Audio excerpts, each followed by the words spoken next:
question number 47.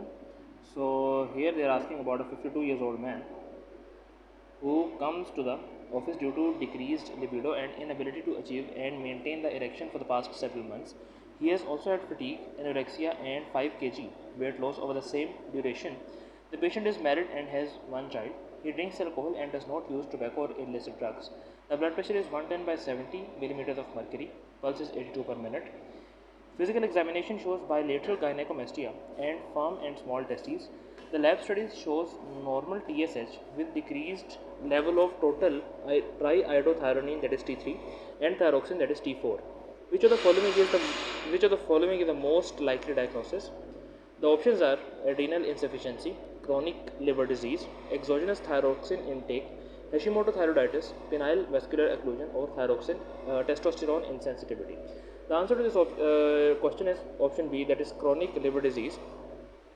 Educational objective of the question states that cirrhosis can cause hypogonadism due to primary gonadal injury or hypothalamic pituitary dysfunction. Cirrhosis is also associated with the elevated circulating level of estradiol due to increased conversion from the androgens.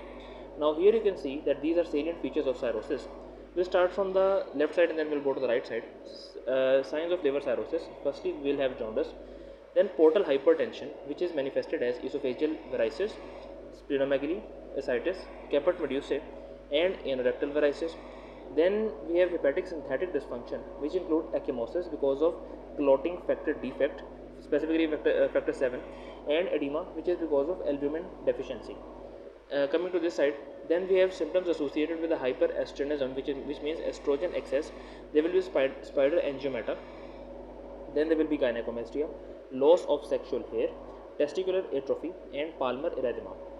Coming to the next point that you can see over here, the discussion. This patient's erectile dysfunction and testicular atrophy are most likely due to hypogonadism, which is a common complication of chronic liver disease with cirrhosis. Cirrhosis, especially due to alcoholic liver disease or hemochromatosis, can cause hypogonadism due to primary gonadal injury or hypothalamic pituitary dysfunction. Cirrhosis is also associated with elevated circulating level of estradiol due to increased conversion from the androgens. Findings due to excess estrogen include telangiectasias, palmar erythema, testicular atrophy, and gynecomastia, usually bilateral but can be unilateral as well. In addition, the liver produces serum binding proteins of thyroid hormones, for example, thyroxine binding protein, thyroxine binding globulin, and transthyretin, albumin lipoproteins. Cirrhosis leads to decreased synthesis of these proteins, which lowers the total triiodothyronine T3 and thyroxine T4 in circulation. Okay. However, free T3 and T4 levels are unchanged and TSH will be normal, reflecting the euthyroid status. The choice is alpha, that is adrenal insufficiency. This is not the option of choice because adrenal insufficiency can cause fatigue, weakness, anorexia, and weight loss. In women with adrenal insufficiency, feature of hypogonadism, for example, loss of libido and decreased pubic hair, can be seen due to decreased adrenal androgen production. However, men with the adrenal insufficiency do not develop these findings as androgens are primarily produced in the testes. In addition, adrenal insufficiency would not explain the patient's gynecomastia, testicular atrophy, and thyroid hormone laboratory abnormalities. The choice Charlie, that is given over here. So exogenous thyroxine intake, this is not the option of choice because the exogenous thyroid hormone intake can cause weight loss, fatigue, and anxiety. However, the TSH level would be suppressed. The choice delta, that is over here, that is Hashimoto thyroiditis. This was not the option of choice because in Hashimoto thyroiditis, that is also called as a chronic autoimmune thyroiditis, is due to lymphocytic infiltration of the thyroid causing hypothyroidism. The laboratory studies shows elevated TSH, decreased T4, and anti-thyroid peroxidase antibodies. The choice eta, that is penile vascular occlusion.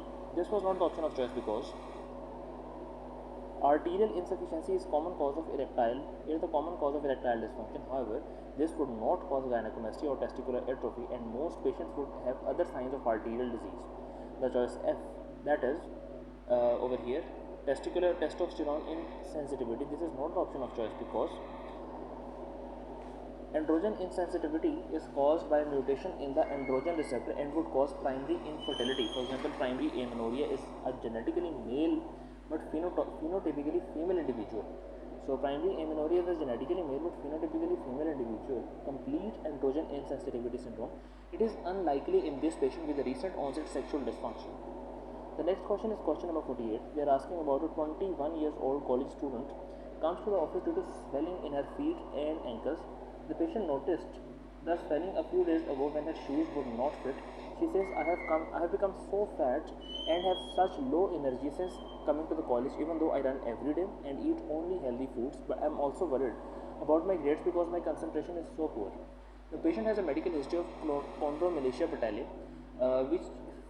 for which she uses a knee brace during the runs. Physical examination shows a thin habitus, dry skin, excoriations of the forearm, thin habitus, dry skin, excoriation of the forearm, 2 plus splitting edema of her ankles, and a distended abdomen with hypoactive bowel sounds. Temperature is 37.2 degrees Celsius, that is 99 degrees Fahrenheit. The blood pressure is 85 by 60 millimeters of mercury, that is very low, and the pulse is 50 per minute, and respirations are 14 per minute. The BMI is 17 kg per meter square. Which of the following abnormalities is most likely present in this patient? And the options are A. Decreased bone mineral density, B. Hyperkalemia, C. Hypernatremia, D. Hypokeratonemia, E. Increased LH or F. Increased TSH. And the answer of choice is option A, that is decreased bone mineral density. Educational objective of this question is anorexia nervosa is characterized by a distorted body image and fear of weight gain despite an abnormally low BMI. Medical complications due to malnutrition include bradycardia, hypotension, edema, gastroparesis, cardiac atrophy, and decreased bone mineral density. Discussion is giving us a table first. The diagnostic criteria is it is significantly low weight. There will be significantly low weight, fear of weight gain, and there will be distorted views of the body weight and shape. The complications include cardiovascular complications like myocardial atrophy, bradycardia, hypotension, and arrhythmias. The renal complications like poor urinary concentration and dehydration. The neurological complications like seizures and cognitive impairment. Dermatological complications like dry skin and lanugo. Gynecological complications like amenorrhea and infertility. The gastrointestinal complications like gastroparesis and constipation. Hematological complications like cytopenias, and other complications like electrolyte depletion, osteopenias, hypercholesterolemia, and hyperkeratonemia. Discussion is stating that this patient's low BMI and distorted body image are suggestive of anorexia nervosa. Weight loss and chronic malnutrition leads to dysfunction in multiple organ systems. The patient's clinical presentation of dry skin causing scratching and excoriation, edema, abdominal distension, hypoactive bowel sounds, and vital sign abnormalities, for example hypotension and bradycardia, is consistent with a medical complication due to anorexia nervosa. Gastroparesis and abdominal bloating are common. Edema is caused by electrolyte and fluid disturbances and is commonly seen in the ankles and around the eyes. Decreased bone mineral density is due to the combination of factors including the various endocrine abnormalities, hypercortisolism, and growth hormone resistance that result in an increased risk of bone fractures. Other complications include hyperkeratonemia, accelerated metabolism of cholesterol leading to hypercholesterolemia, cardiac atrophy, arrhythmia, amenorrhea, lanugo, and seizures. The choice beta and Charlie, that is hyperkalemia and hypernatremia. None of them were the option of choice because electrolytes including magnesium, potassium, sodium, and phosphate may be normal or depleted rather than increased. Hypokalemia due to self-induced vomiting is a common feature in the patient with a binge-eating purging subtype of anorexia nervosa. The choice delta, that is hypokeratonemia. This is not the option of choice because the hypokeratonemia is not classically associated with the anorexia nervosa. Hypokeratonemia, which presents with yellowing skin, particularly in the palms, can be seen in the patient with anorexia nervosa. It is due to excessive consumption of low-calorie, carotene-rich foods, for example carrots and squash, and impairment in the hepatic clearance. The choice eta, that is increased LH. This is not the option of choice because the suppression of hypothalamic pituitary ovarian axis in the anorexia nervosa result in decreased GnRH and LH levels with the resultant amenorrhea and infertility. The choice F, that is increased TSH. This is not the option of choice because the primary hypothyroidism would not explain this patient's low BMI and distorted body image. Thyroid abnormalities can occur in anorexia nervosa as an adaptation to chronic nutritional depletion. However, these abnormalities commonly present as euthyroid 6 syndrome. The T3 and T4 may be low, while the TSH is normal to low rather than elevated as in the primary hypothyroidism. The next question is question number 49. A 67 years old man with a hypertension comes to the office for follow-up. Despite escalation in his antihypertensive therapy, he has persistently elevated blood pressure readings at home and in the office. The patient has occasional headache, but no chest pain, shortness of breath or syncope. His other medical conditions include occasional headaches are present. His other medical conditions include type 2 diabetes mellitus, coronary artery disease, and an ischemic stroke with residual left-sided weakness. The patient underwent coronary artery bypass surgery 7 years ago and carotid endarterectomy 5 years ago. His current hypertensive regimen includes lisinopril, chlorthalidone, amlodipine, and carvedilol. The blood pressure is very high, that is 184 by 120 millimeters of mercury in the left arm and 170 by 112 millimeters of mercury in the right arm. Then we have the pulse is 65 per minute. Physical examination shows an upper abdominal systolic diastolic rate. Upper abdominal systolic diastolic rate. These findings best explained by which of the following? And the options are abdominal aortic aneurysm, aortic coarctation, aortic dissection, aortoenteric fistula, or renal artery stenosis. And among the given options, the answer of choice is option eta, that is renal artery stenosis. Educational objective of the question is stating that renovascular hypertension should be suspected. Renovascular hypertension is the most common and correctable cause of secondary hypertension and should be suspected in a patient with diffuse atherosclerosis and resistant hypertension. The presence of a systolic diastolic abdominal ROI has high specificity for the presence of renal artery stenosis. Now here you can see a table which are clinical clues to the renovascular disease. The hypertension related symptoms. Resistant hypertension uncontrolled despite 3 drug regimens, malignant hypertension with endorphin damage, onset of severe hypertension more than 180 by 120 millimeters of mercury after age 55, severe hypertension with diffuse atherosclerosis, and recurrent flash pulmonary edema with severe hypertension.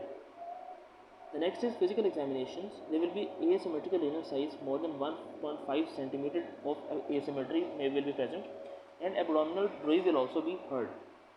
The next thing is supportive evidence. The lab study supportive evidence are unexplained rise in the serum creatinine in more than 30% after starting the ACE inhibitor or the angiotensin receptor blocker. Imaging results with the unexplained atrophic kidney will be seen. The patient with a resistant hypertension. Persistent hypertension despite the use of more than equal to 3 antihypertensive agents of different classes should be evaluated for secondary causes of hypertension. The most common and correctable cause of secondary hypertension is the renovascular hypertension. Renal artery stenosis is present in about 1% of the patient with a mild hypertension but is seen more frequently in those with severe or resistant hypertension or widespread atherosclerotic disease suggested by this patient's surgical history and upper extremity blood pressure discrepancy. A systolic diastolic abdominal bruit lateralizing to one side can be heard in about 40% of the patients. This finding has very high specificity for the renal artery stenosis. Other clinical clues include an unexplained atrophic kidney, recurrent flash pulmonary edema, or an unexplained rise in the creatinine in more than 30% after starting an angiotensin converting enzyme inhibitor or angiotensin receptor blocker. The diagnosis is confirmed by non-invasive assessment with a renal duplex, Doppler ultrasonography, CT angiography or MR angiography. The choice alpha, which is given over here, abdominal aortic aneurysm. This is not the option of choice because most patients with abdominal aortic aneurysm are initially asymptomatic. The aneurysm is often discovered incidentally on imaging for an ulcerated cause, for unrelated cause. It is not associated with a resistant hypertension, and an abdominal bruit is not typically present. Abdominal palpation may reveal a pulsatile mass in some less than 50% of the patients. Then option beta, that is aortic coarctation. This is not the option of choice because coarctation of aorta classically presents with upper extremity hypertension and lower extremity hypotension, diminished or delayed femoral pulses, and a continuous machinery murmur best heard over the back. Patient with a coarctation proximal to the left subclavian artery may have higher blood pressure measurements in the right arm compared to the left arm. In contrast, the patient's slightly higher systolic blood pressure measurements in the left arm compared to the right arm is likely due to upper extremity atherosclerotic disease. Option 4, that is Aortic dissection. This is not the option of choice because acute aortic dissection typically presents with sudden onset tearing chest pain or back pain in the setting of severe hypertension. Upper extremity pulse deficits or differential blood pressure measurements are important clinical stage signs but are present only in minority of the patients. The absence of pain makes this diagnosis highly unlikely. The option delta, that is aortoenteric fistula. This is not the option of choice because aortoenteric fistula is an abnormal connection between the aortoiliac vessels and the gastrointestinal tract. It usually presents with the abdominal pain, the gastrointestinal bleeding, and the hypotension. The next question is question number 50. In this question, they are asking about a 53 years old man who comes to the emergency department due to squeezing chest pain that started 2 hours ago. He also has shortness of breath that is worse when lying down. He has never had pain like this before. He has no significant medical history and takes no medication. A routine health maintenance visit 2 weeks ago was normal. The blood pressure is 112 by 60 millimeters of mercury and the pulse is 110 per minute and regular. Chest auscultation reveals a grade 3 by 6 hollow systolic murmur at the cardiac apex. Okay, so grade 3 by 6 hollow systolic murmur at the cardiac apex and bibasilar crackles in the lung. ECG shows ST segment elevation in the leads 2, 3 and AVF. Which of the following is most likely to be significantly increased in this patient? And the answer and the options are A. Cardiac output, left atrial compliance, the left atrial size, left ventricular compliance, or the left ventricular filling pressure. And the answer of choice is option eta, that is left ventricular filling pressure. Educational objective of this question is stating that acute mitral regurgitation can occur due to papillary muscle displacement in the patient with acute myocardial infarction. It leads to abrupt elevation of the left arterial and left ventricular pressures and consequent acute pulmonary edema. Unlike chronic mitral regurgitation, acute mitral regurgitation does not cause any significant change in the left atrial or ventricular size or compliance. Now here you can see in this discussion, the patient's clinical presentation is consistent with the inferior wall myocardial infarction, for example, sudden onset of chest pain, ST segment elevation in the leads 2, 3 and AVF, complicated by acute mitral regurgitation, for example, the hollow systolic murmur at the apex, and pulmonary edema, for example, the bibasilar crackles. The acute mitral regurgitation developing within hours of myocardial infarction is most likely due to papillary muscle displacement as a result of hypokinesis of underlying left ventricle wall. Acute mitral regurgitation can also develop several days after the myocardial infarction due to papillary muscle rupture rather than displacement. The posteromedial mitral papillary muscle is most commonly affected due to singular blood supply from the right coronary artery along the inferior myocardial wall. Acute mitral regurgitation leads to excessive volume of blood leaking back into the left atrium. During diastole, there is rapid filling of the left ventricle, which is further augmented by the left atrial contraction and at end diastole. At end of the diastole, acute mitral regurgitation leads to excessive diastolic volume overload, which in turn causes elevated left ventricular diastolic pressure and diastolic pressure. This elevated left ventricular filling pressure is reflected back to the left atrium and pulmonary circulation and is responsible for signs and symptoms of acute pulmonary edema and heart failure. The choice alpha, that is cardiac output. This is not the option of choice because the cardiac output, the volume of blood ejected from the left ventricle into aorta per minute forward blood flow, is decreased in acute mitral regurgitation because a large portion of left ventricular stroke volume is ejected back into the left atrium. The choice beta, that is left atrial compliance. This is not the option of choice because beta and Charlie, left atrial compliance and left atrial size, none of them is the option of choice because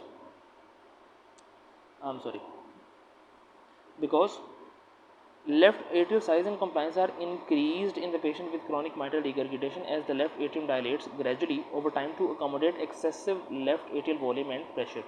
A normal left atrium is not compliant, and the sudden increase in the left atrial volume with acute mitral regurgitation causes an abrupt increase in the left atrial pressure without a significant increase in size.